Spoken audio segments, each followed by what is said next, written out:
David City Public Schools. Some background information is that it's from David City, Nebraska. The ethnicity is about 86% white, 11.9 Hispanic, and 1.4 multiracial.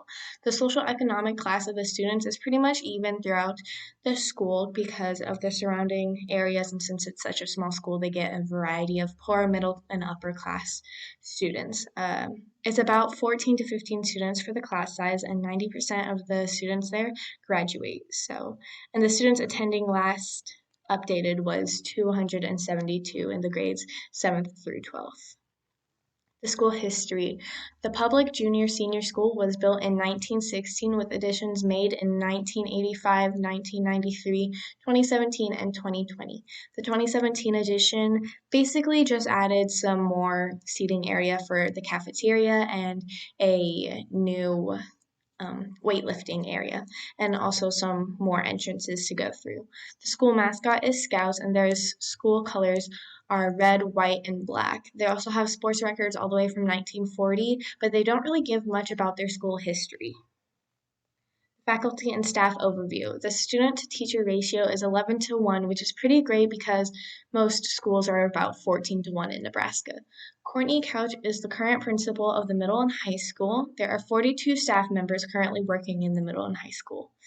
Chad Danker is the superintendent. The special services director is Carrie Daniels, and they don't really look for anything specific when hiring teachers since they are an equal opportunity employer and they do not discriminate on sex through whether it be through the student's admission, employment, and due to Title IX. The curriculum features. Since it's such a small school, it's kind of surprising how many classes they actually offer because they offer anything from agriculture to family consumer sciences and along with the basic math, science, reading, and art skills.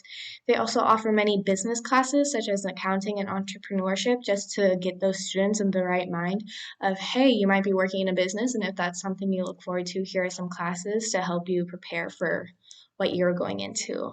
There also is a student exchange program offered to those who would want to do that. And I think that's really cool because, I don't know, I just always thought student exchange programs are cool. And if I had the chance to do that, I probably would also join the student exchange program. The special education is offered to those who have any known individual learning disabilities or are just struggling in general. So what they would do would take those students and they'd have this team members come together and help develop an IEP for that student. And the trends in the academic performance on state assessments. So their average ACT score is about 23%, which is pretty great. And I couldn't really find any for the SAT, so that's fun, I guess. There are 68% that are proficient in math and 61 who are proficient in reading. And the chart below shows the reading and language art test scores compared to the Nebraska state average. So that just kind of shows you how consistent they are with the Nebraska state average being, that's all pretty close, and there's only been a few times when they're off. So I think that's really great, as close as they are. The student services and activities. So since it's such a small school, you wouldn't really expect as many activities as they actually offer, but they offer a lot. So they have a drama and theater club, which their one act has won many state championships, which is great, and the esports team and a speech team.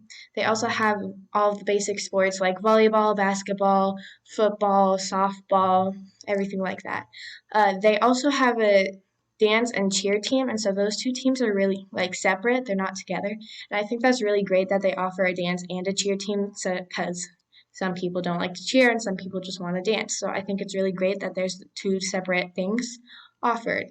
And to help support these activities, most parents give money to the school for those activities. And there's also a thing called the Booster Club where they'll raffle off tickets and give away prizes. And so whoever enters into that raffle has to pay a certain amount of money. And all of that money will go to helping those activities. So the mission and goals is that the team provides accountability to improve all aspects of our district with a focus on student learning through a safe and collaborative culture, effective instruction, and rigorous curriculum and assessment. The team encourages input and involvement from the staff, parents, students, and community members. And I think it's really great that since it's such a small school and community, that they involve the parents and the students and the community members, because I know some schools don't really involve those and it's just made up to what the staff wants. And I think it's really great that they try to involve everyone as much as possible and to make sure that they get as much feedback as possible. And I think that is really amazing. And those are my references.